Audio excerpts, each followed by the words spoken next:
Hello friends, எப்படி இருக்கீங்க? So I hope you are doing good. Inventory மேனேஜ்மெண்ட்டில் நம்ம ஏற்கனவே சில காரியங்கள் பார்த்தோம். இப்போ ஒரு டெக்னிக் ஏபிசி டெக்னிக் சொல்லிட்டு அதை கொஞ்சம் இன்ட்ரடக்ஷன் அது. அதுக்கப்புறம் ஒரு எக்ஸாம்பிள் ஒர்க் அவுட் பண்ணுவோம். இது ரொம்ப முக்கியமான டெக்னிக்கு. ஈவன் லைஃப்லேயே கூட நமக்கு யூஸ்ஃபுல்லான ஒரு டெக்னிக் அது லைஃப்பில் ஏபிசி. ஏன்னாக்கா அர்ஜென்ட்டாக ஒரு 3 ப்ராப்ளம் வச்சிங்களேன், 3-4 ப்ராப்ளம்னா ஃபஸ்ட்டு எது அர்ஜென்ட் அதை அட்டன் பண்ணணும், எது கொஞ்சம் தள்ளி போடலாம் அப்படின்னா அதுக்கு தள்ளி போடணும், எது நம்ம யூஸ்ஃபுல்லஸாக அது இப்போ தேவையில்லாத முதல் எடுத்து வச்சுங்க நீங்கள் ஒரு டைம் வேஸ்ட் பண்ணிட்டே இருப்பீங்க. அதனால் இந்த ஏபிசி அதே மாதிரி 3 பசங்க இருக்காங்க வீட்டில். 3 பசங்களை பார்த்தீங்கன்னாக்கா 2 பேரும் நல்லா படிப்பாங்க, ஒருத்தன் படிக்க மாட்டான். நீங்கள் அவனை மட்டும் ஃபோக்கஸ் பண்ணிங்கன்னா, அவனை மட்டும் பிக்கப் பண்ணி ஃபோக்கஸ் பண்ணிங்கன்னா, தனியாக டியூஷன்லாம் வச்சிங்கனாக்கா அவன் நல்லா படிச்சுனா 3 பேர் நல்லா படிப்பாங்க. அதை நம்ம ஆர்டர் ஆஃப் வேல்யூ படி நம்ம பிரிக்கணும். அதே மாதிரி தான் இங்கே ஸ்டாக்கு கூட. ஸ்டாக்கை நம்ம 3 விதமாக பிரிக்கணும். ஸோ சில ஸ்டாக் குவான்டிட்டி கம்மியாக இருக்கும், ஆனால் அது மதிப்பு கூட இருக்கும். சில ஸ்டாக்கு குவான்டிட்டி நிறைய இருக்கும், ஆனால் மதிப்பு அதில் ரொம்ப கம்மி, வேல்யூ கம்மி அதில். ஸோ அந்த மாதிரி ஸ்டாக்கை நம்ம 3ஆக பிரிக்கணும். அப்படி பார்க்கும்போது ஸ்டாக்கை நம்ம 3ஆக பிரிக்கணும். முதல்ல volume. So stock A category பிரிக்கணும். ஏ கேட்டகரி பிரிக்கும் போது 10%, ஃபஸ்ட்டு 10%, அது 100 வச்சிங்களேன், 100ல் 10 உருப்படி, அதனுடைய மதிப்பு பார்த்தீங்கன்னா 70% வரும். அது யூஸ்வலாக அது அந்த மாதிரி பேட்டர்ன் ஃபார்ம் பண்ணும். கரெக்டாக 10 எழுந்து வராது, முன்னுக்கு பின்னுக்கு வரும். அதே மாதிரி நெக்ஸ்ட் பி ஐட்டம் பார்த்தீங்கன்னா இது 20% ஐட்டமு, ஆனால் மதிப்பும் அது 20%, ரொம்ப அதிகமாக இல்லை கம்மியாக இல்லை. ஆனால் சி ஐட்டம் பார்த்தீங்கன்னாக்கா 70 ஐட்டம், ஆனால் அதோடைய மதிப்பு வெறும் 10. ஸோ இந்த ஏ ஐட்டம் பார்த்தீங்கன்னாக்கா வால்யூம் 10, வால்யூம் 10, அதனால் 70, அது மதிப்பு பார்த்தீங்கன்னா 70. ஸோ அதிகமான முதலீடு இந்த ஏ ஐட்டம் தான் மாட்டிகிட்ருக்கு. உங்கள் இப்போ இன்னும் ஸ்டாக்கில் உங்கள் பணம் மாட்டிருக்கேன். ஸோ அதை நீ சீக்கிரம் விற்று மானிட்டர் பண்ணி அதை பணமாக எடுக்கணும். எனக்கு அதில் எல்லாமே கவுண்ட் ஆகும். ஏன்னாக்கா அதுலேருந்து லோன் வாங்கியிருப்பீங்க, லோன் வாங்கினா வண்டி போயிட்டே இருக்கும்.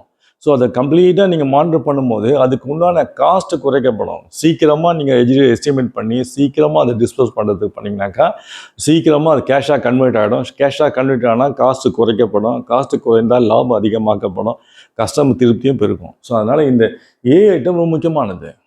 ஏ ஐட்டம். பி ஐட்டம் பார்த்தீங்கன்னாக்கா 20 இது ஏறக்கூடிய சியை விட கொஞ்சம் கூட விலை, வால்யூம் வேல்யூ அதிகம். அதனால் இது கொஞ்சம் இது மாதிரி விட முடியும். ஆனால் 70 ஐட்டம் இருக்குது. இப்போ சி ஐட்டம் அதில் கூட பின், சப்போஸ் ஒரு ஸ்டோரி வச்சுருக்கீங்க, அதில் பின்னு, குண்டூசி, அப்புறம் கிளிப்பு, இதெல்லாம் கூட இருந்தால் ஒன்றும் பிரச்சனை இல்லை. அதில் பிளாக்காக இருக்கக்கூடிய முதலீடு ரொம்ப 10 தான். 10 ரூபான்னு வச்சிங்களா, 10. இங்கே 10 ஐட்டத்துக்கு 70 ரூபா, 20 ஐட்டத்துக்கு 20. ஆனால் 70 ஐட்டத்துக்கு எவ்வளோ அமௌண்ட்டு? பிளாக்கு 10. இதில் கூட கொஞ்சம் குறைச்சா ஒன்றும் ஆகாது, வித்தியாசம் வராது. எனக்கு காஸ்ட்டு பாதிக்காது, காஸ்ட் அதிகமாகாது இதில். ஆனால் இது ரொம்ப கேர்ஃபுல்லான காஸ்ட்டு. இதை நீங்கள் ஒன்று மானிட்டர் பண்ணாலே போதும், உங்களுடைய காஸ்ட்டு குறைக்கப்படும், செலவு குறைக்கப்படும். ஏற்கனவே சொன்ன இன்ட்ரடக்ஷனில் இன்வெர்ட்டரில் 2 விதமான காஸ்ட் இருக்குது. ஒன்று கேரிங் காஸ்ட்டு, ஆர்டரிங் காஸ்ட்டு, ரெண்டுமே பெருகும். சரியாக நீங்கள் மானிட்டர் பண்ணிடலாம். இதில் காஸ்ட்டுக்கு அதிகமாக ப்ராஃபிட் அடிவாங்க. எனக்கு செலவு கூடிய எக்ஸஸும் தப்பு, கம்மியும் தப்பு. இதெல்லாம் மோஸ்ட்லி கஸ்டமர்ஸ் ஐவேலி கஸ்டமர் இதெல்லாம் வருவானுங்க. ஐவேலி கஸ்டமர் இதெல்லாம் வருவாங்க, இதை நோக்கி தான் வருவானுங்க. இதுக்கு பின்னுக்கெல்லாம் வரமாட்டாங்க. இதுக்கு தான் வருவான். அதிகமான அது ஃப்ரிட்ஜு. அவனுக்கெல்லாம் நீங்கள் இல்லைன்னு சொல்ல முடியாது. அவன் ஐவேலி கஸ்டமர்ஸு. அவன் வருவான், டக்குன்னு வாங்க ஃப்ரிட்ஜ் வாங்கி போடுவான். ஒரு பெரிய ஸ்டோர் வச்சுங்க, ஃப்ரிட்ஜ் வாங்கணும், அவங்க உடனே இருக்கணும். இல்லை நாளைக்கு இன்றைக்கி வருதுனாக்கா அவன் போயிடுவான், அதே அந்த கடைக்கு ஏன் போகணும்னு சொல்லி கேட்பான். பிகாஸ் இது வெரி இம்பார்ட்டன்ட். ஐவேலி கஸ்டமர்ஸ்லாம் எல்லாம் வருவானுங்க. முக்கியமாக அந்த புரியுதா உங்களுக்கு? அதே மாதிரி ரொம்ப முக்கியம். அதனால் இதில் கொஞ்சம் ஒன்றும் இல்லை, இதில் வாங்குறதுக்கு வர மாட்டான் இதுக்குன்னு சொல்லிட்டு பெரிய கஸ்டமர்ஸு. ஆனால் இதில் எனக்கு இது அது மட்டும் இல்லை, கஸ்டமர் திருப்தி பெருகும். ரெண்டாவது ஸ்டாக் இல்லை சொல்ல வேண்டிய நிலைமை வராது. இதை நீங்கள் மானிட்டர் பண்ணி ஃபர்ஸ்ட்லாம் மானிட்டர் பண்ணணும். அதில் அப்புறம் ரெண்டாவது இதில் பிளாக், இதில் பணம் இதில் இன்வெஸ்ட் ஆகிருக்கு, அதிக பணம் இதெல்லாம் இன்னும் முதலீடு பண்ணியிருக்கணும். அந்த முதலீடுக்கு ஒரு செலவு இருக்குது. அந்த செலவு நீங்கள் கரெக்டாக மானிட்டர் பண்ணிங்கனாக்கா அதிகமாக தப்பு, அதிகமானாலும் கேரிங் காஸ்ட் கூட வரும். அதிகமாச்சுன்னா என்ன வரும்? காஸ்ட்டு கூட, சுமக்கிற காஸ்ட்டு கூட, கேரிங் காஸ்ட் ஏற்கனவே சொல்லியிருக்கேன் இன்ட்ரடக்ஷனில், கேரிங் காஸ்ட் கூட வரும். அது வீணாக ப்ராஃபிட்டை பாதிக்கும்.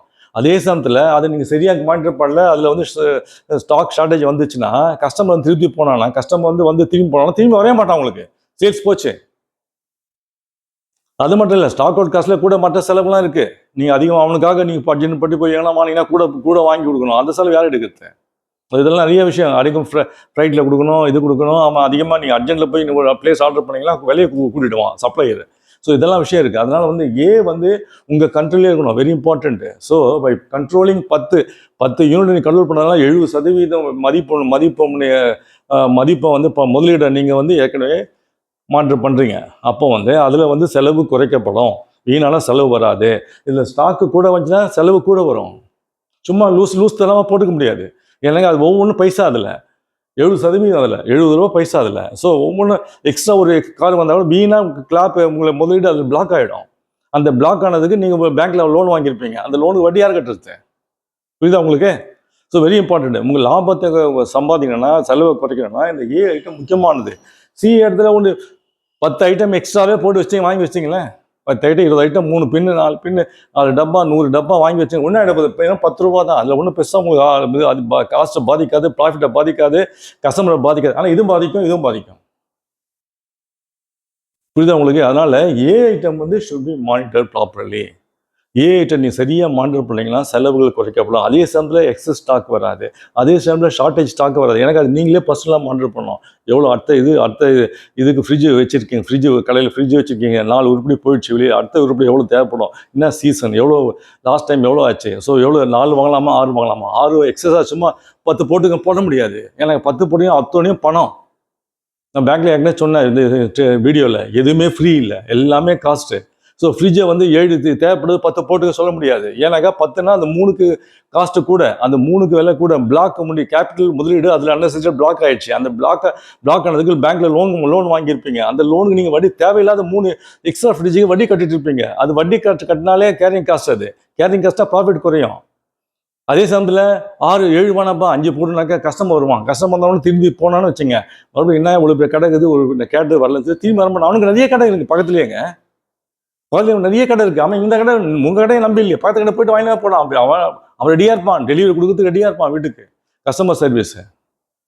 புரியுதா உங்களுக்கு? அதனால் வந்து ஐட்டம் மாடர் பண்ணணும், ஐட்டம் ஓரளவு பண்ணணும், ஐட்டம் நீங்கள் உங்கள் ஸ்டாஃப்கிட்டே கொடுத்துடலாம், நீங்கள் பார்க்கணும் அவசியம். ஆனால் ஐட்டம் உங்கள் பார்வையில் இருக்கணும், நீங்கள் தான் பார்க்கணும் அது. பிகாஸ் இதில் தான் அதிகமாக முதலீடு பிளாக் ஆகிருக்கு. Cost 2 cost. ஒன்று எக்ஸஸ் ஸ்டாக் ஆச்சுன்னா கேரிங் காஸ்ட்டு, எக்ஸஸ் ஸ்டாக் வச்சுன்னா கேரிங் காஸ்ட்டு. ஸ்டாக்கை கம்மியாகிட்டீங்கன்னாக்கா stock out cost. Stock out cost என்ன காஸ்ட்டு? கஸ்டமர் வருவான், வந்தவொடனே சேல்ஸ் இல்லை, என்கிட்ட ஸ்டாக் இல்லை, நாளைக்கு வாங்கினாக்கா வரமாட்டான், வேறு கடைக்கு போய்டும். அதனால் ஹை வேல்யூ கஸ்டமர்ஸ் இதெல்லாம். பேங்க்கில் போகும்போது, அதனால் 3மே பேங்க்கில் போகும்போது ரிகவரி போகும்போது சின்ன லோன்ஸ் இருக்குது பாருங்கள். ரூரல் பிரான்ச் இருந்தப்போ, மேனேஜர் இருந்தப்போ சின்ன லோன்ஸ் இருக்கும். அந்த வண்டி லோனு, இந்த லோனு, அதுக்கெல்லாம் எங்கள் ஸ்டாஃபை கூப்பிட்டு இல்லை லிஸ்ட்டை போட்டு அனுப்பிச்சி விட்றேன், போய் கேட்டு வந்துடு, பணம் இருந்தால் பணம் கொடுத்தா வாங்கிட்டு வந்துடுவேன். ஆனால் பெரிய லோன் கொடுத்துருக்கும் பாருங்கள், அவளுக்கு நானே போவேன், ஏபிசி நானே போவேன். போனவுடனே ஐயோ மேனேஜர் வந்துட்டேன், உடனே வசூல். இங்கே போனால் 25,000 லோன் கொடுத்துருப்பேன் வண்டிக்கு. அவன் போனால் இப்போ 2,000 ரூபாய் செலக்ட் பண்ண போகிறான் ஸ்டாஃபு. நான் அங்கே போனால் 1 கோடி 2 கோடி 50 லட்சம் போனாங்க, 10 லட்சத்துக்கு செக் கொடுத்துருவான். ஏபிசி அதை நீங்கள் ஃபாலோ பண்ணணும். புரியுதா உங்களுக்கு? ஸோ இதில் பார்த்தீங்கன்னாக்கா ஐட்டம்ஸ் வந்து உங்களுக்கு டைட் கண்ட்ரோல், அதை நீங்கள் கம்ப்ளீட்டாக டிஜிட்டாக ஃபாலோ பண்ணணும். ஐட்டம் வந்து உங்கள் பார்வையில் இருக்கணும், டைட் கண்ட்ரோல் அதில். ஏன்னாக்கா அதில் வந்து எக்ஸஸ் ஆனாலும் தப்பு, ஷார்ட் ஆனாலும் தப்பு. புரியுதவங்க சொல்லியிருக்கேன் நான். எக்ஸஸ் ஆனால் கேரிங் காஸ்ட்டு, ஷார்ட் ஆனால் ஸ்டாக் அவுட் காஸ்ட்டு, 2 காசுக்கு முதல்ல நீங்கள் மாடணும். அப்போ நீங்கள் தான் ஃபாலோ பண்ணணும் அதை, டைட் கண்ட்ரோல். அப்போ ஹை வேல்யூ ஐட்டம்ஸுங்க, இது ஹை வேல்யூ ஐட்டம்ஸு. இதில் மேனுஃபேக்சரிங் அதே மாதிரி. சில ரா மெட்டீரியலுக்கு விலை கம்மி, சில ரா மெட்டீரியல் விலை கூட. ஸோ நான் கரெக்டாக எஸ்டிமேட் பண்ணணும். தென் அதே மாதிரி ரிஜிட் எஸ்டிமேட்டாக ரிக்வயர்மெண்ட்ஸ் சும்மா 7 இப்போ 6 போட்டுக்குப்பா 10 போட்டுக்கு சொல்ல முடியாது. கரெக்டாக எஸ்டிமேட் பண்ணலாம். ஏன்னாக்கா இது ஒவ்வொன்றும் பைசா இதில். எனக்கு இந்த 5 எக்ஸ்ட்ரானாக்கா 5 எக்ஸ்ட்ரா இருக்கு பணம் வட்டி கொடுத்தா ஆகணும் நீங்கள். எனக்கு பேங்க்கில் லோன் வாங்கி 5 வாங்குறதுக்கு 10 வாங்கினீங்கன்னா 10க்கு லோன் வாங்குறீங்க, 10க்கு லோனுங்கனாக்க அது 5 எக்ஸ்ட்ராக்கு வட்டி கட்டிட்டு இருக்கணும். தேவையில்லாத வேலை அப்படியே ஸ்டாக் நின்று போயிடும். அதனால அன்னெசரியாக செலவு. அப்புறம் அது மட்டும் இல்லை, ஸ்டாக்கு வந்து கட்சியில் அவுட் ஆஃப் டிமாண்டில் போயிடும், உடைய சான்ஸ் இருக்குது. எக்ஸஸ் ஸ்டாக் வச்சாலே நிறைய பிரச்சனை இருக்குது. ஸோ அது 2வது க்ளோஸாக வாட்ச் பண்ணோம். எவ்வளோ ஸ்டாக் வந்திருக்கு, எவ்வளோ போயிருக்கு, இன்னும் எவ்வளோ தேவைப்படும், டிமாண்ட் கரெக்டாக மேனேஜர் மெட்டீரியல் மேலே கரெக்டாக எஸ்டிமேட் பண்ணணும். சின்ன பிஸ்னஸ்க்கு ஒன்றுமே இல்லை, நீங்கள் தான் உட்காந்து பார்க்கணும். ஓகே, அதே மாதிரி இது வந்து யாரும் உங்கள் கிளரிக்கலுக்கோ உங்கள் ஸ்டாஃபுக்கோ கொடுக்கக்கூடாது, உங்கள் கும்பஸ்தாக்கு கொடுத்துக்கூடாது, நீ பாருப்பா சொல்லி நீங்களே பார்க்கணும். ஒன்று அக்கௌண்ட் ஒரு அக்கௌண்ட் காஸ்ட் அக்கௌண்ட் யாராவது ஒருத்தர் அவனே பார்க்கணும், பர்சனலாக பார்க்கணும். இல்லைன்னா நீங்கள் பாருங்கள், பர்சனலாக பாருங்கள். ஏன்னாக்கா இது வந்து யார்கிட்டும் கொடுக்க முடியாது. அவன் தப்பு பண்ணிட்டான்னா பிரச்சனை 2 விதம் போயிடும். ஒன்று ஸ்டாக் அவுட் கஷ்டம் போயிடுவான், எக்ஸஸாக வாங்கிட்டீங்கன்னாக்கா வீணான செலவு, கேபிட்டல் வீணான பணம் அதில் பிளாக் ஆகிடுச்சு. உங்கள் முதலீடு அதில் பிளாக் ஆகிருக்கு, அதில் முடக்கப்பட்டிருக்குது முதலீடு. அந்த முடக்கப்பட்ட முதலீடுக்கு நீங்கள் வட்டி கட்டணும். கேரிங் காஸ்ட்டு ஏற்கனவே சொல்லியிருக்கேன், இன்ட்ரடக்ஷன் எடுத்து பாருங்கள். Carrying cost so very important. Then அதே மாதிரி லோட் சேஃப்டி ஸ்டாக்கு. ஏன் லோட் சேஃப்டினாக்கா இது பைசா காஸ்ட்டு, எல்லாமே காஸ்ட். லோ சேஃப்டி ஸ்டாக் இது அதிக சேஃப்டி ஸ்டாக்னு வச்சுக்க முடியாது. ஏன்னாக்கா பணம் ஓரளவு சேஃப்டி ஸ்டாக்கு ஒரு 2 இப்போ 5 ஃப்ரிட்ஜ் தேவைப்படுது. எக்ஸஸ் சேஃப்டி ஸ்டாக்கு ஒருத்தையாலும் கஷ்டம் வந்துட்டான் அப்படின்னு சொல்லி at the most 2 fridge extra வாங்கி வைக்கலாம். ஸோ ஸ்டாக்கில் நீங்கள் 5 10 எடுத்து வச்சுங்க. அந்த 5 எக்ஸ்ட்ரா 10க்கு எவ்வளோ ஆகும், அது ஒரு அமௌண்ட் லேக்கில் ஓடும், அதுக்கு வட்டி கட்டிருக்கணும் பேங்க்கில். ஸோ அதனால் லோ சேஃப்டி ஸ்டாக் தான் வைக்க முடியும், லோ சேஃப்டி ஸ்டாக் தான் வைக்க முடியும். ஆனால் ஏன் லோ சேஃப்டி வைக்க முடியும், ஏன் லோ சேஃப்டி வைக்கணும்னா நீங்கள் கரெக்டாக டேக் கண்ட்ரோல் ரிஜிட் எக்ஸ்ட் கரெக்டாக பண்ணுறீங்களா, அதனால் லோ தான். அது பண்ணுறதுனாலையும் லோ வந்துடும். 2வது செலவு காஸ்ட்டு கூட, அதனால் லோ தான் வைக்க முடியும், ஹை வைக்க முடியாது. அதே மாதிரி சி ஐட்டம்ஸ் என்ன பண்ண ஆர்டினரி கண்ட்ரோல், பிகாஸ் வேலை பொருள் கூட வால்யூம் கூட 100 அதில் பார்த்தீங்கன்னாக்கா 70 உருப்படி எவ்வளோ வேல்யூ, 10 ரூபா, 10%. ஸோ கூட இப்போ 80 90 வந்த 100 வச்சாலும் ஒன்றும் ஆகாது, மிச்சி போனால் 12 ரூபா ஆகும், அவ்வளோதான்.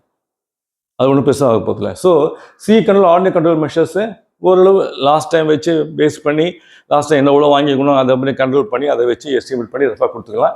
இல்லை ஸ்டாக் எவ்வளோனா வச்சு ஹை சேஃப்டி ஸ்டாக், ஏன்னா பணம் முதலீடு முடக்கப்பட்ட முதலீடு இதில் ரொம்ப கம்மி. உங்களுக்கு கேபிட்டல் நெசசரி அதில் பிளாக் ஆகாது. பிளாக் ஆனாலும் ரொம்ப கம்மி. அதிகமாக ஆனால் நீங்கள் 200 300 பின்னு வாங்கினா 300 பேக் பின்னு வாங்கினா கூட இது மிச்சம் 12 15 ரூபா தான், அதிகமாக பார்க்காது. ஆனால் இது எவ்வளோ 70. ஸோ இதை ஹை சேஃப்டி ஸ்டாக் வச்சுக்கலாம். ஆனால் இது பி வந்து ஐட்டம் பண்ண 2க்கு மத்தியில். ஸோ மாடரேட் கண்ட்ரோல் ஓரளவு ஏ மாதிரி இல்லை கூட சி மாதிரி இல்லைனா கூட சி வந்து லூஸாக விட்டுடலாம், ஏஎம் விட முடியாது. ஆனால் ஏக்கும் பிக்கும் மத்தியில், ஏக்கும் சிக்கும் மத்தியில் ஓரளவு மாடரேட் கண்ட்ரோல் பண்ணோம். அதே மாதிரி எனக்கு இது வந்து சியை விட விலை கூட, அதனால் வந்து காசு கொஞ்சம் நம்ம கேர்ஃபுல்லாக பார்க்கணும். அதே மாதிரி purchase based on rigid requirements ஓரளவு நம்ம கரெக்டாக ஷூராக எஸ்டிமேட் பண்ணி அதை வாங்கணும். அப்போ ஓரளவு உங்கள் செலவு குறைக்கப்படும். அதே மாதிரி ஓரளவு கண்ட்ரோல், அது ஏன்னா அப்படியே விட்டுற முடியாது, சி ஐட்டம் மாதிரி விட்டுற முடியாது. பி ஓரளவு கண்ட்ரோல் வேணும். எனக்கு அந்த சியை விட கூட, ஏ விட கம்மி இருந்தால் கூட சியை விட கூட வால்யூம் அதில் வேல்யூ, அதனால் வந்து ஓரளவு நம்ம ரீசனபிளாக ஸ்ட்ரிக்டாக கண்ட்ரோல் பண்ணணும். தென் இது வந்து மிடில் மேனேஜ்மெண்ட், நீங்கள் மற்றவங்களுக்கு கொடுக்கலாம். நீங்கள் வந்து உங்கள் ஸ்டாஃபை பார்த்து உங்கள் கிளரிக்கலை பார்த்துக்க சொல்லி லிஸ்ட் எடுக்க சொல்லி மானிட்டர் பண்ணி எவ்வளோ அசஸ்மெண்ட்டு மெட்டீரியல் ரெக்யூர்மெண்ட் பிளானிங்கில் வந்து அவர் அசஸ் பண்ணி எவ்வளோ வருது எவ்வளோ தேவைப்படுதுன்னு அவரே பார்க்கலாம். நீங்கள் பார்க்கணும் அவசியம் இல்லை, ஆனால் ஏன் நீங்கள் பார்த்தே ஆகணும். ஸோ இது ஸ்டாக்கை வந்து 3ஆக பிடிக்கணும், ஏ பி சி. ஏ வந்து உங்கள் பார்வையில் இருக்கணும். ஏன்னாக்கா ஏக்கு வந்து ஐட்டம் கம்மி தான். பாருங்கள் 10 ஐட்டம் கண்ட்ரோல் கண்டதுனால ரொம்ப ஈஸி. 10 ஐட்டம் கண்ட்ரோல் பண்ணனால 70% இது முதல் வேல்யூ வந்து கண்ட்ரோல் ஆகிடுது. அப்போது அதிகமாக பார்க்க வேண்டியது நம்ம ஏ தான் பார்க்கணும். ஐட்டம் உருப்படி கம்மி ஆனால் வேல்யூ கூட. ஆனால் அந்த 10 உருப்படி நீங்கள் பார்த்துட்டீங்களாக்கா 70% 100 ரூபா முதலீடு வாங்கி வச்சுருக்கேன், அந்த 70% நீங்கள் உங்கள் பார்வையில் வந்தது. ஆனால் ஐட்டம் எவ்வளோ கம்மி. ஆனால் இது வந்து 70 ஐட்டம் இருக்குது. 70 ஐட்டம்னா வேல்யூ எவ்வளோ இருக்குது, இதில் இன்னும் இது சம்மந்தப்பட்ட முதலீடு முடக்கப்பட்ட முதலீடு எவ்வளோ இருக்குது, வெறும் 10 ரூபா தான்.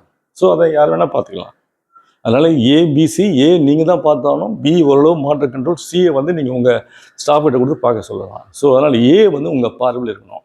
ஏவை நீங்கள் மாடரேட் பண்ணுறதுனால அதிகமான காஸ்ட்டு குறைக்கப்படும். 2 விதமான காஸ்ட்டு. ஒன்று எக்ஸஸ் ஸ்டாக்னால கேரிங் காஸ்ட்டு குறைக்கப்படும். ஷார்ட்டேஜ் ஆச்சுனாலும் ஷார்ட்டேஜ் ஆகக்கூடாதபடி நீங்கள் பார்த்துக்கணும். அப்படி ஷார்ட்டேஜ் ஆகாதபடி ஷார்ட்டேஜ் ஆச்சுனாக்கா ஸ்டாக் அவுட் காஸ்ட் வந்துடும். ஸ்டாக் அவுட் காஸ்ட் என்ன, கஸ்டமர் உங்கள்கிட்ட போயிடுவான். அந்த மாதிரி காசும் தவிர்க்கலாம். அதனால் ஏ வந்து உங்கள் பார்வையில் இருக்கணும். சி ஓரளவு சி உங்கள் ஸ்டாஃப்கிட்ட கொடுத்து பார்க்கலாம். ஆனால் பி ஓரளவு ரீசனபிளாக கண்ட்ரோல் பண்ணணும். ஸோ அதனால் ஸ்டாக்கை 3ஆக பிரிக்க கற்றுங்க, மாடரேட் பண்ண கற்றுங்க.